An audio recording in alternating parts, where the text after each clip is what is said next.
Low volume. Listen quietly, think deeply. So you're carrying this memory, one that time has not smoothed, but has somehow made more clear. The details are sharp even now. The look in his eyes, the sound of the door, the weight of a question you couldn't answer in a way that would make it better. Doesn't that mean anything at all to you? And all these years later, you can still feel the frost of that moment, the sorrow, the shame, the terrible, irreversible finality of it. You thought that was the end of the story, the slammed door, the final punctuation. But some stories, they have a different shape. They don't end so much as they change form. They soften at the edges. They become something else entirely. He forgave you. He forgot selectively. He chose, over time, to remember the joy more than the hurt. Not immediately, not with any grand pronouncement, but slowly, with the gentle persistence of a tide wearing down a rough stone. You kept a thread, a thin, precious thread of contact. Letters on holidays, a call with big news, a voice across the miles asking, "How can I help?" when you were afraid.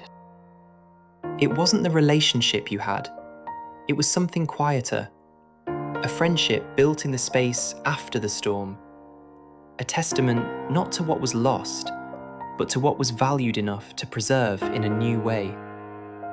And then, one day, a song in a gym, a rush of memory, and with it, an old regret, the wish to have been kinder, more transparent, to have spared pain you caused. So you called him, and he laughed. He offered you grace you couldn't give yourself. "You're being too hard on yourself," he said. "I remember the love." And in that moment, you felt it.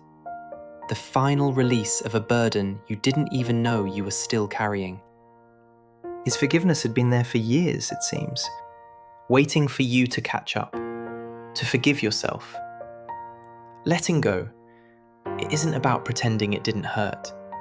It isn't about saying it was all fine. It's about setting down the heaviest parts, the anger, the blame, the story where someone has to be the villain. You think of others who couldn't set it down, who carried the ledger of wrongs for decades, who saw every past love through the same dark lens. And you wonder about the weight of that, how it must bend a person, how it must colour every new day, every new face with old pain. Letting go begins with a simple, quiet question.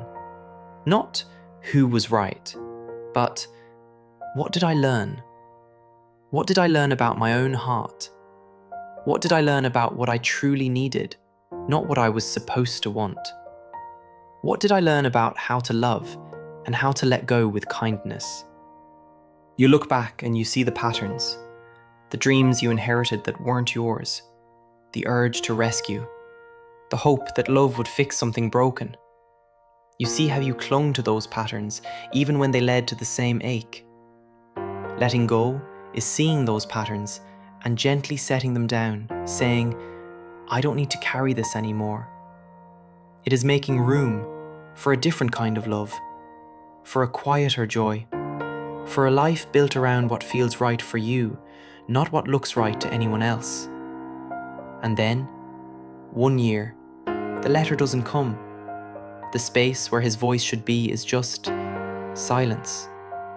And you know, before you even search, that the thread has been cut by something final. You miss him differently then. Not with the old romantic yearning, but with a deep, grateful ache. For the person who taught you, over a lifetime, how to release a grudge. How to hold a memory with tenderness, not pain. How to transform an ending into a long, slow lesson in grace. The gift he gave you wasn't the friendship, wonderful as it was. It was the model of letting go, of choosing what to keep, the love, the laughter, the connection, and what to release: the hurt, the blame, the sharp edges of the past. So you carry that now, in the quiet of a missed birthday, in the space where a Christmas letter would be. You carry the love without the weight, and you realize that healing isn't about getting over it.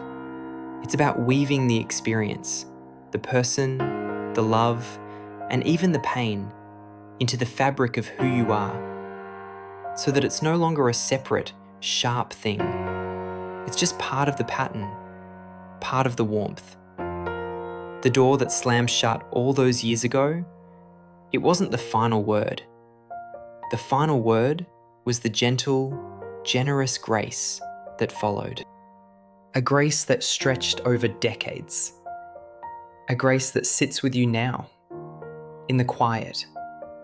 A soft, enduring presence, long after the goodbye.